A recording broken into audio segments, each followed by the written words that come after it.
Assalamualaikum warahmatullahi wabarakatuh. Halo semuanya, welcome back to my YouTube channel.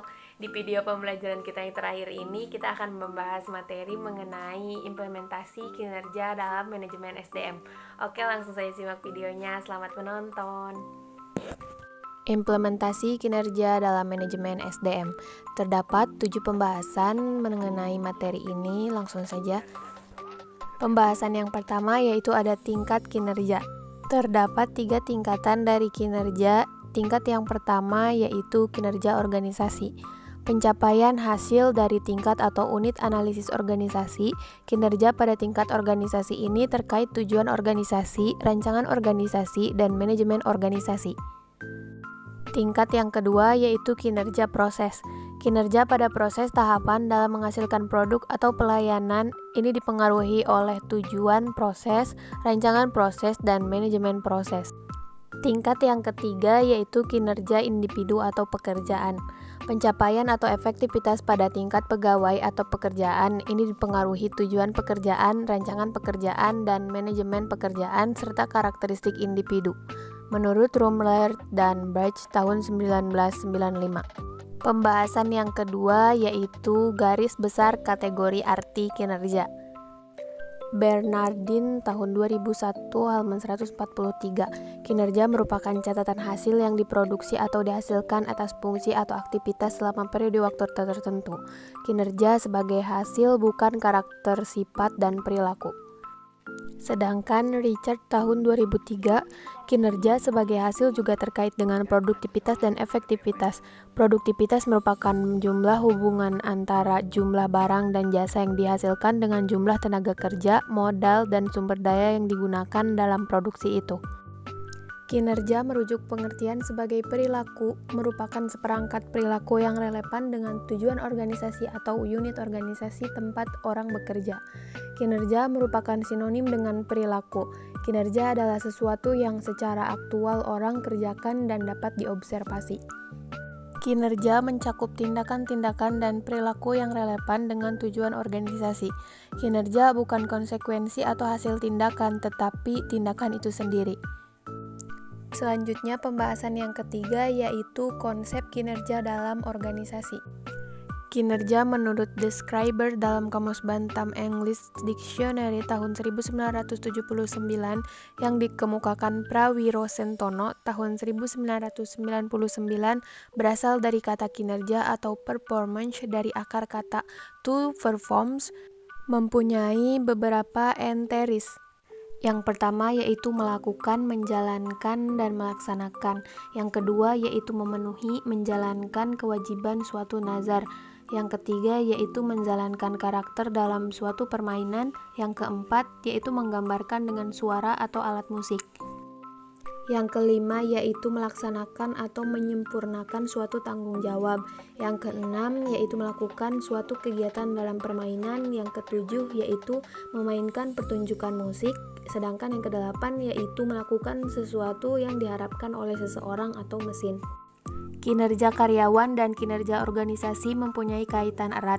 Tercapainya tujuan organisasi tidak lepas dari sumber daya yang dimiliki organisasi yang dipergunakan atau dijalankan karyawan yang berperan aktif sebagai pelaku dalam upaya mencapai tujuan organisasi tersebut.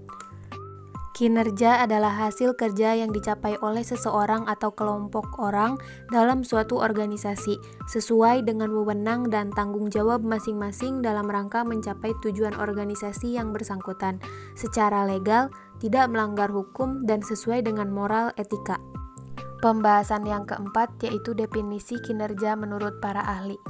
Yang pertama yaitu ada menurut Stoner tahun 1978.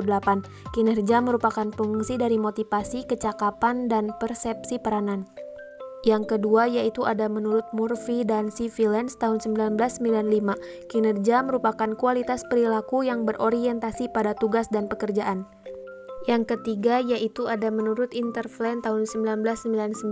Kinerja merupakan terkait operasi, aktivitas program, dan misi organisasi. Yang keempat yaitu ada Roux dan Bray tahun 1981. Kinerja merupakan pencapaian hasil. Yang kelima yaitu ada Bernardin dan Russell tahun 1993. Kinerja merupakan pencatatan hasil-hasil yang diperoleh dari fungsi-fungsi pekerjaan atau kegiatan tertentu selama kurun waktu tertentu. Yang keenam yaitu ada menurut Handoko. Kinerja merupakan proses di mana organisasi mengevaluasi atau menilai prestasi kerja karyawan. Dan yang terakhir yaitu ada menurut Gibson tahun 1990. Kinerja merupakan seseorang ditentukan oleh kemampuan dan motivasinya untuk melaksanakan pekerjaan. Pembahasan yang kelima yaitu ada unsur yang terdapat dalam kinerja. Unsur yang pertama yaitu ada hasil-hasil fungsi pekerjaan. Yang kedua yaitu ada faktor-faktor yang berpengaruh terhadap prestasi kerja pegawai. Dan yang ketiga yaitu ada pencapaian tujuan organisasi. Yang keempat ada periode waktu tertentu. Yang kelima tidak melanggar hukum. Dan unsur yang terakhir yaitu sesuai dengan moral dan etika. Berikutnya pembahasan yang keenam yaitu mengenai pekerjaan dan kinerja organisasi. Fungsi pekerjaan atau kegiatan yang terkait kinerja organisasi atau perusahaan. Yang pertama yaitu ada strategi organisasi, yang kedua yaitu ada pemasaran, dan yang ketiga yaitu ada operasional, yang keempat ada SDM, yang kelima ada keuangan. Pembahasan yang terakhir yaitu mengenai indikator kinerja organisasi. Indikator yang pertama yaitu performa harus mengarahkan hasil dan semangat untuk menghasilkan nilai. Indikator yang kedua yaitu harus dapat diukur sehingga input dan output dapat dikuantifikasi. Indikator yang ketiga yaitu unit dan personel yang diukur kinerjanya harus memahami metode penilaian dengan penjelasan minimal. Indikator yang keempat yaitu hasil penilaian dapat dikomunikasikan segera. Selanjutnya, indikator yang kelima yaitu tersedia mekanisme penggabungan hasil penilaian kerja dengan feedback dan learning. Indikator yang keenam yaitu terhubung objektif dengan kebijakan, insentif, dan kebijakan pegawai. Dan indikator yang terakhir yaitu bersifat seimbang antara orientasi keberhasilan jangka pendek dan jangka panjang. Sekian pembahasan materi mengenai implementasi kinerja dalam manajemen SDM. Semoga dapat bermanfaat, kurang lebihnya mohon maaf, dan terima kasih untuk yang sudah selalu mensupport. Semoga sehat selalu. Wassalamualaikum warahmatullahi wabarakatuh. Bye-bye.